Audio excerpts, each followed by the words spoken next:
नमस्कार दोस्तों, सबसे पहले हम आपका स्वागत करते हैं कैरियर मेकर इंस्टीट्यूट। जैसा कि आपको पता है कि हम पिछले वर्ष के एसएससी जीडी के पेपर्स का विश्लेषण कर रहे हैं। उसी सीरीज में, उसी श्रृंखला में हम एक बार फिर हाजिर हैं हिंदी का एक नया प्रश्न पत्र लेकर, जो कि पिछले साल एसएससी जीडी में पूछा गया था। तो आपका समय न लेते हुए चले शुरू करते हैं। पिछले साल एसएससी जीडी का हिंदी का पेपर, एक प्रश्न पत्र में जो हिंदी के प्रश्न आए थे वो इस प्रकार थे। पहला क्वेश्चन था, उसमें पहला प्रश्न, रिक्त स्थान की पूर्ति उचित संज्ञा शब्द से करें। यहाँ पर रिक्त स्थान दिया हुआ है, तरल अवस्था में होता है। तो चार ऑप्शंस हैं, सुंदरी, वह, कुछ और पारा। तो इनमें तरल अवस्था में क्या होता है? तो देखिए, सुंदरी नहीं होगा, वह, कुछ, ये सब सर्वनाम है, विशेषण है, सर्वनाम है। तो पारा तरल अवस्था में होता है, ये सही उत्तर है। कारण ये कि पारा एकमात्र धातु ऐसी है जो कि लिक्विड स्टेट में या तरल अवस्था में पाई जाती है। तो ये सबसे सही विकल्प होगा। हमारा अगला प्रश्न है, स्वर्ग का पर्यायवाची शब्द इनमें से क्या होगा? चार ऑप्शंस है, देवलोक, क्षितिज, ब्रह्मांड और द्यो। तो क्षितिज तो उसको कहते हैं जहां पर धरती और आसमान मिलते हुए प्रतीत होते हैं। ब्रह्मांड आप जानते हैं, यूनिवर्स को कहते हैं। देवलोक जो शब्द है वो स्वर्ग के लिए ही प्रयुक्त किया जाता है। तो इसका सही उत्तर देवलोक ही होगा, स्वर्ग का पर्यायवाची शब्द है ये। हमारा अगला प्रश्न है, निम्न में से किस वाक्य में गंगा के सही पर्यायवाची शब्द का प्रयोग हुआ है? ध्यान देना है कि गंगा पवित्र नदी है, उसका सही पर्यायवाची शब्द का प्रयोग हुआ है। चार ऑप्शंस हैं, कालिंदी, कालगंगा, वेदवती, देवनदी। बाकी जो वाक्य है वो सब में एक ही तरह से है। कालिंदी में स्नान करना फलदायक है, कालगंगा का जल बहुत पवित्र होता है, वेदवती का जल अत्यंत पवित्र होता है, देव नदी का जल पवित्र होता है। तो कालिंदी यमुना को कहते हैं, जो कि गंगा का पर्यायवाची नहीं। कालगंगा भी यमुना का पर्यायवाची है। वेदवती बेत्रवती बेतवा को कहते हैं। और वेदवती का मतलब वैसे विदुषी महिला भी होता है। लेकिन हमें प्रश्न का जो पूछा गया है वह कि गंगा का सही पर्यायवाची। तो गंगा का सही पर्यायवाची का प्रयोग है, देव नदी का जल पवित्र होता है, गंगा को देव नदी ही कहा जाता है। अगला प्रश्न है कि भारत देश के रहने वाले बहुत सारे लोग गौतम बुद्ध के अनुयायी थे। वाक्य में प्रयुक्त अनुयायी का विलोम क्या है? अनुयायी को इंग्लिश में फॉलोअर्स बोलते हैं। तो वैसे सामान्य अर्थों में किसी मत, किसी व्यक्ति के विचारों को मानने वाले लोग या उनके पीछे चलने वाले लोग अनुयायी कहलाते हैं। तो विलोम पूछा है, क्या है? तो चार ऑप्शंस है, विरोधी, पुजारी, अनुगामी, प्रशंसक। तो जैसा कि हमें मालूम है कि अनुयायी समर्थकों को कहते हैं, का विलोम विरोधी होगा, ये सही उत्तर है, विरोधी। और पुजारी सभी जानते हैं, जो पूजा करवाते हैं उसे पुजारी कहते हैं। अनुगामी का मतलब भी वही होता है जो अनुयायी का मतलब है। और प्रशंसक सभी जानते हैं। इसका विलोम हमें बताना था, तो अनुयायी का विलोम है विरोधी। हमारा अगला प्रश्न है, वीर और साहसी पुरुष साधारण नहीं होते, अपितु खाली स्थान प्रतिभा से युक्त होते हैं। तो इसका सही उत्तर है विलक्षण। विलक्षण का मतलब होता है जो साधारण ना हो। ठीक है, अगर हम सामान्य भरें तो साधारण का तो पर्यायवाची ही सामान्य हो जाएगा। कठोर भी सही उत्तर नहीं है। बड़ी प्रतिभा से युक्त होते हैं, नहीं, क्योंकि साधारण के साथ विलक्षण बिल्कुल उपयुक्त शब्द है। तो विलक्षण बिल्कुल सही उत्तर है इसका। हमारा अगला प्रश्न है, दादा दादी का सबके जीवन में पूजनीय स्थान होता है, उपरोक्त वाक्य के किस भाग में अशुद्ध वर्तनी वाला शब्द है? तो इसमें चार ऑप्शंस दिए हैं। दादा दादी का पूजनीय स्थान सबके जीवन में होता है, चार ऑप्शंस हैं। इसका जो अशुद्ध वर्तनी वाला है पूजनीय स्थान, तो ये पूजनीय स्थान होता है। वैसे दादा दादी का सबके जीवन में होता है, जो वाक्य के जो हिस्से हैं इनमें कोई गलती स्पष्ट रूप से नहीं है या बिल्कुल नहीं है। पूजनीय स्थान इसमें ही गलत है। आगे देखें, निम्नलिखित वाक्यांश के लिए उपयुक्त शब्द का चयन विकल्पों से कीजिए। विकल्प ये हैं, तो जो प्रमाण द्वारा सिद्ध ना हो सके, ये वाक्यांश है पूरा, जो प्रमाण द्वारा सिद्ध ना हो सके उसके लिए एक शब्द हमें बताना है, नीचे विकल्पों में दिया है। अचिंत्य, अद्वितीय, अनिर्वचनीय और अप्रमेय। तो आपको मैं बता दूं कि जो प्रमाण द्वारा सिद्ध हो जाए उसे प्रमेय कहते हैं। स्वभावतः जो प्रमाण के द्वारा सिद्ध ना हो उसे हम अप्रमेय कहेंगे। ठीक है, इसका सही उत्तर है अप्रमेय। ठीक है, अगला प्रश्न है हमारा, जो अपनी जगह से ना डिगे, वाक्यांश के लिए उचित शब्द बताइए। जैसे अटल, जो टले ना, डिगे ना, है ना। तो चार ऑप्शन है। असीमित का मतलब होता है अनंत, जिसका कोई अंत ना हो। आधार का मतलब होता है बेस। अखंड का मतलब है जिसके खंड ना किए जा सके। अडिग इसका सही उत्तर है, जो किसी एक स्थान से डिगे ना, हिले ना, हटे ना, है ना। तो अडिग इसका जो अपनी जगह से ना डिगे, सही शब्द है अडिग।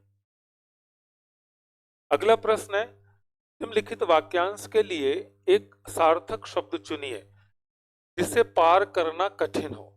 इसका एक सार्थक शब्द हमें बताना है। चार ऑप्शंस हैं। पारंगत, पारंगत का मतलब होता है एक्सपर्ट, वो तो नहीं होगा इसका। दूरदर्शी, दूरदर्शी भी इसका अर्थ नहीं होगा, वाक्य का एक शब्द नहीं होगा ये। दूरदर्शी का अर्थ होता है दूर को देखने वाला। और दुस्तर इसका सही उत्तर है, दुस्तर जिसे आसानी से पार न किया जा सके उसे हम दुस्तर कहते हैं। हमारा अगला प्रश्न है, निम्नलिखित मुहावरों के लिए उपयुक्त सार्थक शब्द है। बहती गंगा में हाथ धोना ये एक मुहावरा है, इसका सार्थक विकल्प या सही उसका अर्थ क्या हो? तो पहले ही उसका उत्तर है सही, अवसर का फायदा उठाना। जैसे हम कहते हैं कि हमने बहती गंगा में हाथ धो लिया, उसने बहती गंगा में हाथ धो लिया, या हम किसी को भी कह देते हैं कभी कभी कि अच्छा तुम बहती गंगा में हाथ धो रहे हो, इसका ये अर्थ है कि अवसर है तो उसका फायदा उठा रहा है। तो ये इसका सही उत्तर होगा। बाकी के जो ऑप्शंस हैं वो बड़े साधारण से आप समझ सकते हैं। अपमान सहन कर लेना ये तो नहीं होगा, सम्मान देना ये भी नहीं होगा, बहुत अधिक परिश्रम करना ये भी नहीं होगा। अवसर का फायदा उठाना ही बहती गंगा में हाथ धोने का सही अर्थ है। रेखांकित शब्द के स्थान पर सर्वोचित विकल्प चुनिए। आवश्यक काम में रत रहने के कारण मुझे अवकाश नहीं मिलता। आवश्यक काम में रत रहने, रत माने व्यस्त, बिजी रहना, लगे रहना। तो स्वाभाविक है, मेरी बात से ही आपको पता चल गया होगा कि इसका सही उत्तर क्या होगा। तो वो है व्यस्त, रत माने व्यस्त। विरक्त का मतलब होता है जो जिसके अंदर वैराग्य हो गया हो, किसी चीज से उसका हृदय हट गया हो। विलीन का मतलब होता है जो गायब हो गया हो, डिसअपियर हो गया हो। आसक्त का मतलब होता है जो किसी के मोह पर हो, मोह में हो, उसे आसक्त कहते हैं। तो ये तो रत के उत्तर नहीं होंगे, रत का अर्थ सही है व्यस्त। अगला प्रश्न है, लाल किला भारत की रिक्त स्थान दिया है, इमारत है। वाक्य में रिक्त स्थान की पूर्ति शुद्ध शब्द द्वारा कीजिए। तो इसमें ऐतिहासिक, ऐतिहासिक, ऐतिहासिक, ऐतिहासिक, थोड़ा सा भी सामान्य हिंदी का जानकारी रखने वाला विद्यार्थी बता सकता है कि तीनों ऐतिहासिक का वर्तनी सही नहीं है, यही सही है। तो पहला उत्तर इसका सही होगा, लाल किला भारत की ऐतिहासिक इमारत है। ठीक है, हमारा अगला प्रश्न है, वाक्य में रेखांकित शब्द के स्थान पर सर्वोचित शब्द का चयन कीजिए।